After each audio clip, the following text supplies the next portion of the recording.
Hi, time for a little update. As you can see, I got it working. I did this by replacing all the top coils for 42 gauge wire, American wire gauge, all connected in series, north-south, north-south, exact same as the drive coils, although without the reed switch. It comes out through a full bridge rectifier, and then with those link wires goes onto the other side of the breadboard where the little LED flashes. Now it's flickering, and before it was actually flashing every half a second till I put the full bridge rectifier in, because obviously it was AC coming out. The entire thing's powered by that 5.5 volt supercapacitor, which goes through a blocking diode and then to the motor, and the blocking diode's there to put a little bit of resistance on there, so the motor might last a little bit longer. Now I'm measuring voltage, and I'm measuring it off the diodes, and as you can see, when it's loaded it reads 1.3 volts. Now when I take the diode out, which then gives the voltage, unloaded voltage reading, as you can see it starts to climb quite respectively, really, considering it's only got 5.5 volts going into it, and it'll go up to about 4 volts ish, and it'll teeter around there. It does very slowly increase, but not so significantly.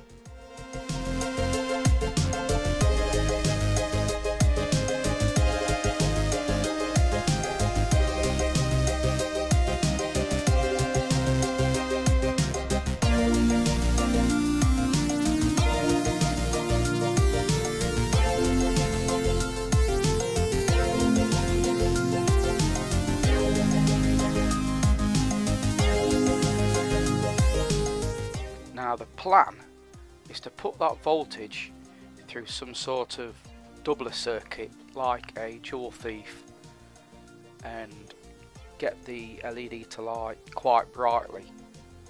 That's the plan. And I've ordered all the components, and obviously some of them have arrived and some of them haven't, so I can't actually build that circuit yet. One of the components that did arrive are some ceramic capacitors.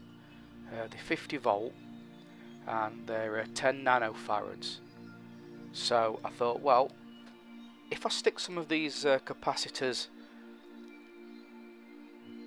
just in front of the LED, it might prevent it from flickering a little bit.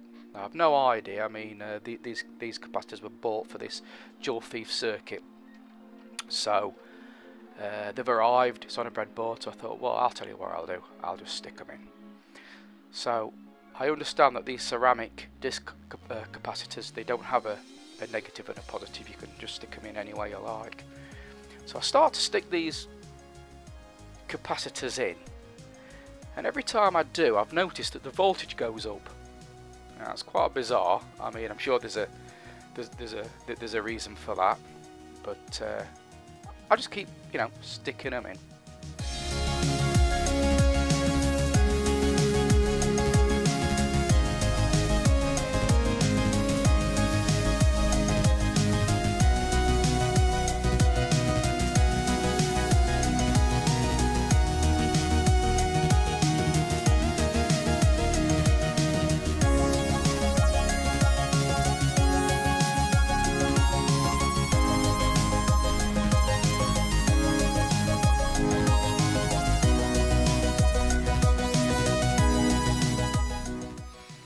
Now, as I keep sticking them in, I get to about, I don't know, 6.5 volts before I decide to stick the LED in.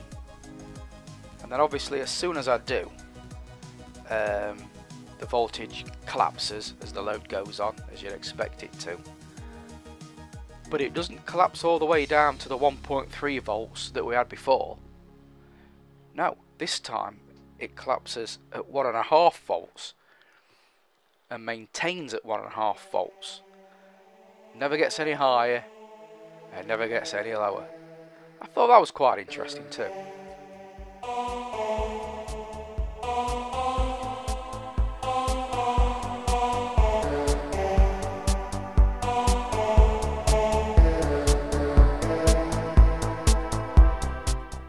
So at 1.5 volts, I'm thinking that there's enough juice to run this Joule Thief and to make that LED burn extra bright and maybe stop it from flickering as well while it's doing it.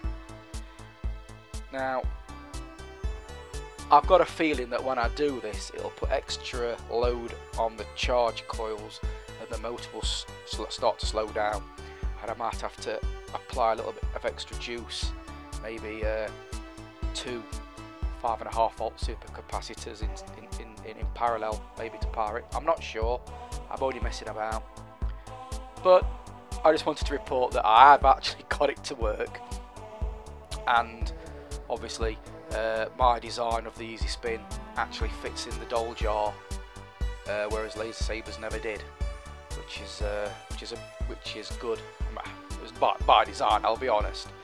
But one of the problems I have with the other ones is I can't actually find a doll jar cheap enough to actually protect them, so that everything's exposed and all the dust settles on it and everything. And I'm hoping that this one, when it's all done and all self-contained within that dome, will be a nice addition to the Easy Spin range. Well, thank you for watching. Please comment and subscribe.